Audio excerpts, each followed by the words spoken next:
Hello, I'm the Nostalgic Christian, back by popular demand. The show where I take popular Christian media and hold it up to the same standards other media is held to. You know, with Halloween rapidly approaching, some of you might be tempted to do some pretty crazy things. Pull pranks, scare some friends, murder a pumpkin, or the worst thing of all, go see a scary movie. So before you make such a horrifying mistake, I'd like you to take a look at today's selection, McGee and Me, The Not So Great Escape. You see, back in the 80s, a large portion of the Christian community decided to boycott much of the popular media of the day. One of the biggest proponents of this was radio host, author, and psychologist Dr. James Dobson, founder of the Christian company Focus on the Family.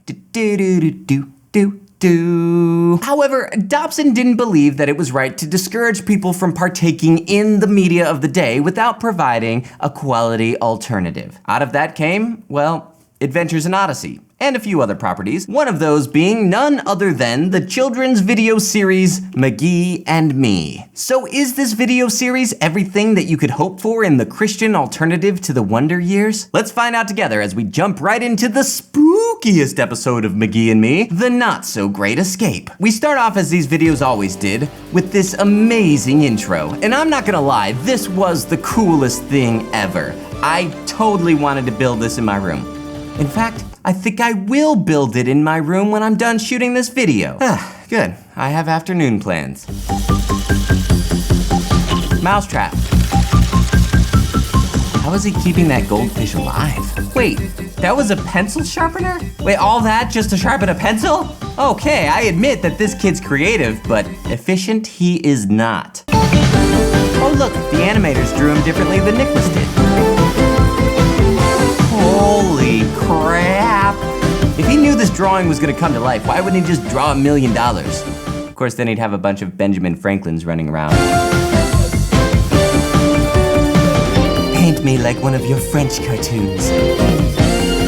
We're also given this, like, 5-minute credit sequence. We're really trying to fill in the time here, aren't we? They only made like 12 of these episodes over a period of several years. Did they really need to fill in this much time? I always thought that was McGee's dad.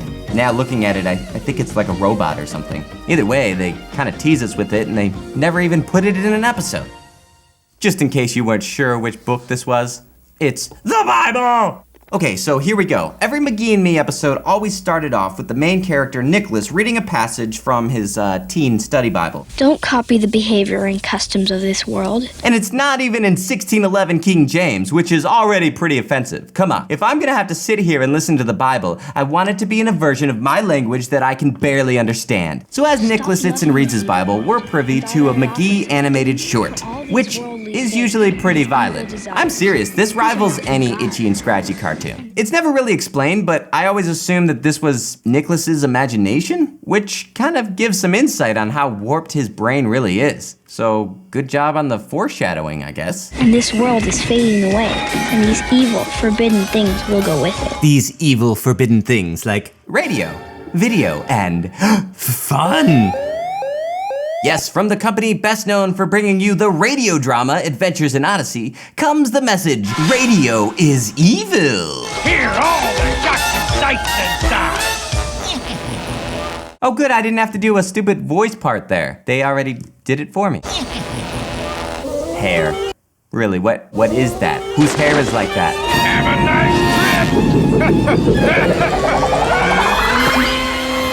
Another satisfied customer. This guy must have a different definition of satisfaction.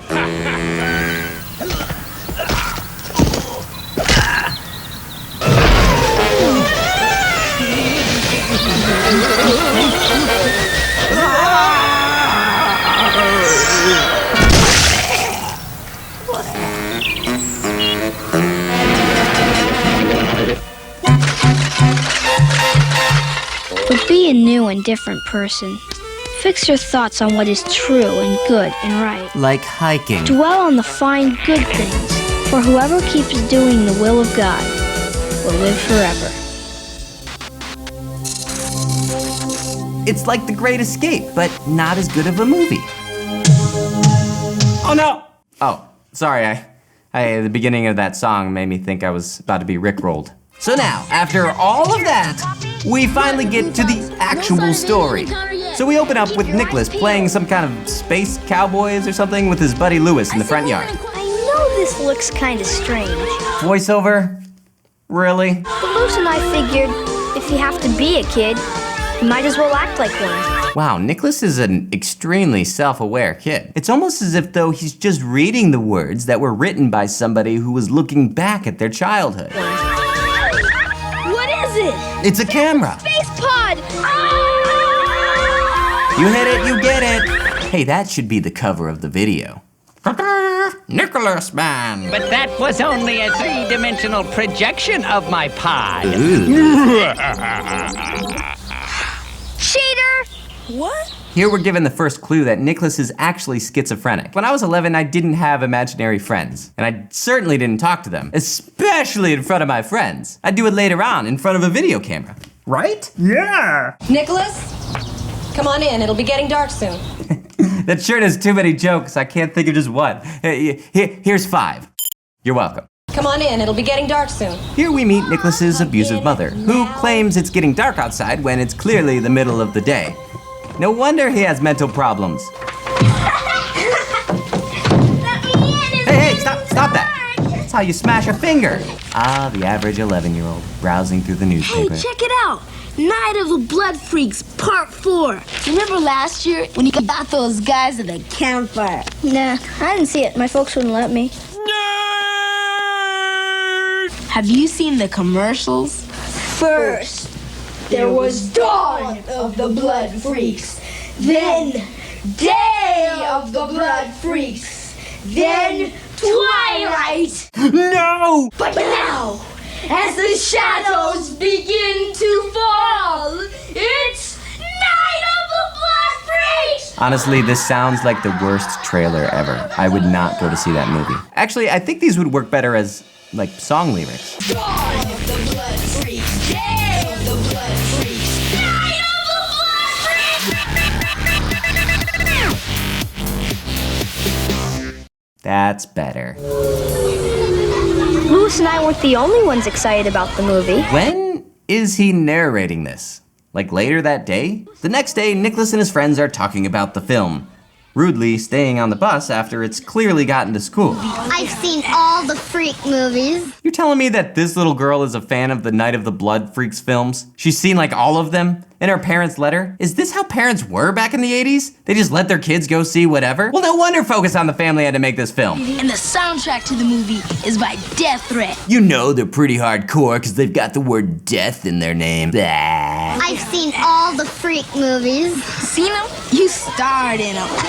Ooh, burn! Actually, Lewis, that was really hurtful. Why would you say that? Maybe Nicholas's parents just need to keep him away from Lewis. So what do you think? The 12:15 matinee tomorrow. It'll be great. So Nicholas, like a good kid, actually, asks his parents if he can go see the film with his friends, but is met with an unpleasant response. Absolutely not. Ah, yes, the random ponytail that all moms had in the 80s. Why would you want to go see a gross movie like that anyway? 'Cause he's gross. I don't like your tone. I think the sister and mother had the same hairdresser on set that day. We don't want you filling your mind with that kind of garbage. You know that. But Mom, I told you. shut up! Nicholas. Well, why am I always the one that can't do anything? Yeah. Nicholas. Can't do this, can't do that. It's getting dark outside when it's clearly not. You're confusing me, Mom. Everybody else gets to go see it, but I have to sit around with a bunch of Nicholas! That's it. Hey, they just cut him off. Who's to say he wasn't gonna say something nice like, But I have to sit around with a bunch of Nicholas! souls? You know, Nicholas actually makes some pretty good points here, none of which are explained by his parents. Now, I'm not saying that the parents need to explain themselves to their kids. However, as an audience member, I would like some insight on your parenting strategy. Go to your room, you're grounded. Hey, for how long? What are the parameters? Can I still make my drawings? Am I confined to my room? Can I come down for meals? I need answers! So Nicholas is sent to his room, where he gets to speak to the one person who truly understands him, his schizophrenic projection, McGee. Hello, Nick. Go smell your socks. You watch movies like that long enough, and pretty soon they'll stick a sign on your head that says dump site. What are you, some kind of film critic or something? Here we go! They then do a little parody of At the Movies with Siskel and Ebert, which is kind of funny, you know, slapstick, Puns. Bam, Jane. Private eye. She walked in and lit up the room. Her name was Thelma. She was the kind of babe your mom warned you about. And this was actually one of the most violent things I'd ever seen up until this point. I can't believe my parents let me watch this. You call that fun? Why not just stick your head in a garbage can or something? 'Cause then I'd have to room with you. What? You think it's easy for me? Hey, Nick, ready for the show? I'm grounded. How are you gonna go to the show if you're grounded? I'm not. You're not grounded? Hey, wait a minute. Is he wearing a quilt? Blue Fox. Huh? Remember last week's episode? Remember the plan Cyborg... So Nicholas conspires with his friend with this elaborate plan that they got from a TV show to sneak out to see the movie, despite being grounded. Well, no wonder his parents didn't want him to go see this bloody movie. This kid imitates every stupid thing he watches. Hey, it's Tron. Codename. Jeez, well that was unnecessary. Why the language? You know, I would have grounded him for ruining the plunger. And that's the movie. Nicholas died and, okay, that didn't happen. He's a little too excited about that light. Cyborg 2, this is Blue Fox Lear. Do you copy? Roger, Blue Fox. I'm reading you loud and clear. Roger, roger. Synchronized watches to 11:28, and that's commence execution. Execution? I thought we decided not to kill my mom. The plan. Oh. Oh, yeah, well, that's I think my husband's gone off naked. Suddenly, this plan didn't seem so easy. I don't get this plan. Honestly, from the very beginning, he should have just told his parents he was going to see a different movie, or that he was gonna go spend the night at Lewis's house. Or, I don't know, just left the house. It's clearly the middle of the day and they live in this tiny town where they can walk to anywhere. I don't think his parents would have cared. Nicholas kinda got himself in his own mess. But I guess it's true to form for Nicholas to create some elaborate invention to do a simple task. Perhaps it'll work for the government one day. Or a multi-million-dollar ministry. Marianne, can you hold on? Why is everybody wearing quilts? Yes, sir, we spent the entire budget for wardrobe on these blankets. What do we do? Improvise. Sarah, can you Captain Crunch product placement. Crawling around on the kitchen floor wasn't exactly the great escape I pictured. And it was at that moment I realized I had to kill my dog. So the dog can see McGee too? I'm confused. Whatever. What's wrong with you? Come here. Yes, this mom spends most of her time on the phone and chasing the dog around the house for no reason. So Nicholas makes his not-so-great escape, and he goes with his friend Lewis to the movie theater. How are we supposed to get in if we're not old enough? No problem. Come on. 2, please. Wait up, Dad. Here's Dad. Well, that was unnecessarily racist. There's a lot of scenarios where that guy could have been Lewis's father. Meanwhile, Nicholas's plan is working perfectly. Who is it? It's Mom. I'm drawing right now. Could you come back later? Okay. This is foolproof. Right? But Nicholas soon realizes going to see this movie was a big mistake.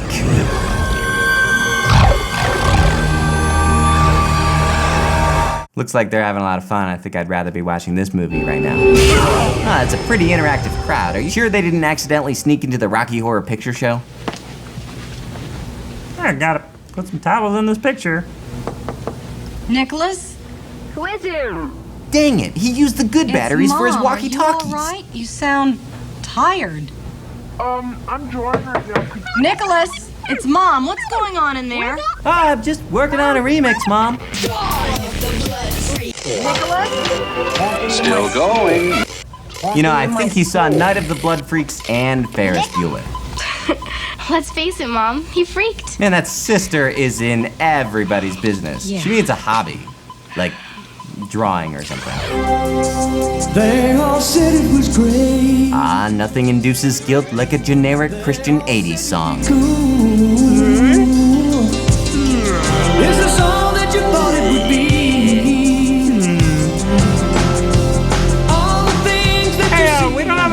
to build this whole song. What do we do? Just put it in slow motion. Yeah, but we shot it in 24 frames a second. Nah, it's okay. It's a Christian movie. The Walk of Shame.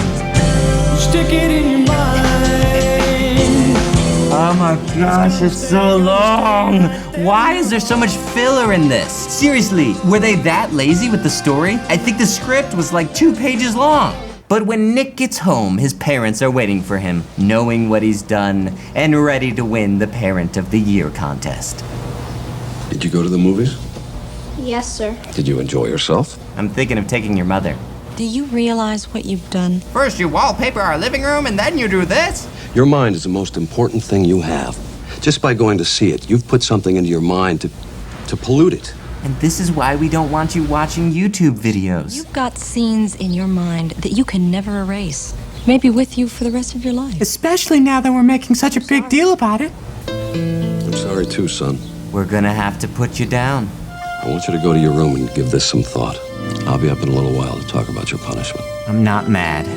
I'm just really mad.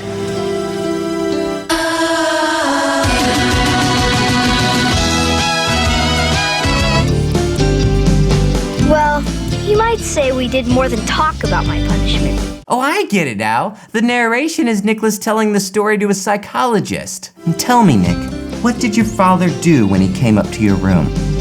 Well, you might say we did more than talk about my punishment. Did he hit you? Well, you might say we did more than talk about my punishment. Please, Nick, you're safe here. Well, you might say... He beat me. He said, if you want to be afraid, I'll give you something to be afraid about. So we conclude with Nicholas doing a bunch of chores around the house as his punishment. I need a break. Yeah, let's go watch a horror movie. So, Why did they just leave the jelly out? Seems like a pretty clean house. Doesn't seem like something they'd do. Boxes. It could be worse. I could have to sit through that stupid movie again. And we end with this classic unfunny joke from McGee. You know, his mind really is full of raw egg. garbage. McGee! See is what you get. So you better make sure that it's heaven sent. So that's McGee and Me, the not so great escape. And I say this with all the love and respect for this video because I grew up with it. I have a lot of nostalgia attached to it, but the title says it all. It's not just not so great, it's awful. I mean, just complete garbage. I guess I could see what it's trying to do, but it does it in all the worst possible ways. They should have put the Adventures in Odyssey writers on this. I know they can write way better than that. They should have had Plugged In come up with the message because I know they don't stand behind this message, or the lack thereof. I mean, I'd mention what the message is, but I don't think the movie even realizes what it's trying to say. The talk with the parents seems to imply that the message is supposed to be about how scary movies can have a negative influence on your mind. Garbage in, garbage out. But it all seems backwards. Nicholas does a bunch of bad stuff long before he sees the scary movie. Here's a list.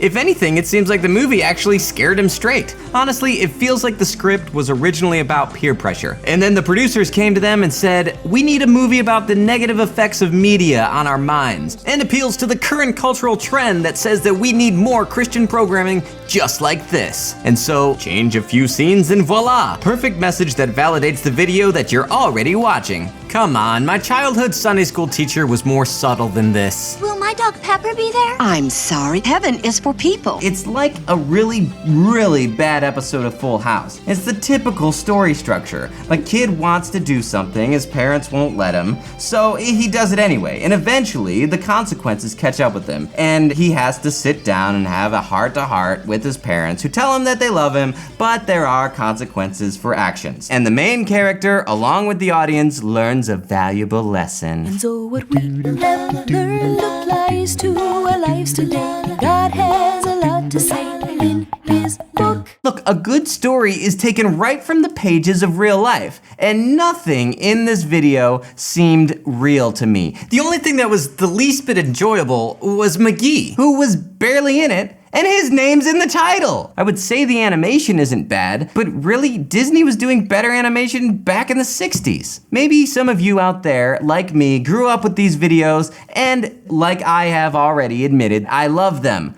for nostalgic purposes. But taking a look at it from an objective perspective, I'm left with hoping only one thing: that parents will take the message of this video and decide to make smarter media choices. Oh, and if you still don't believe me about the schizophrenia angle, take a look at the final scene one more time. If McGee is supposed to be Nicholas's imaginary friend, then isn't this what's actually going on?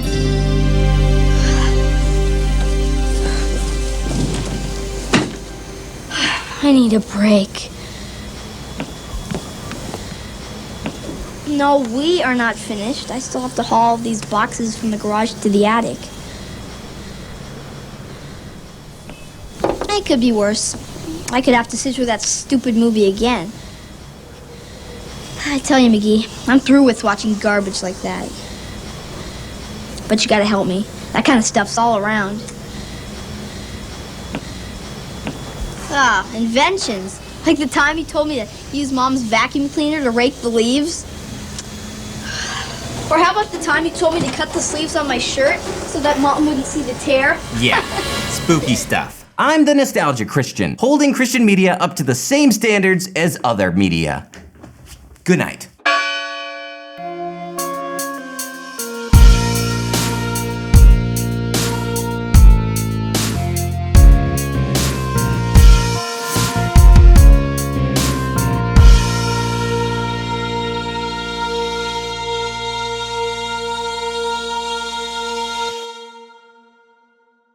I've seen all the freak movies.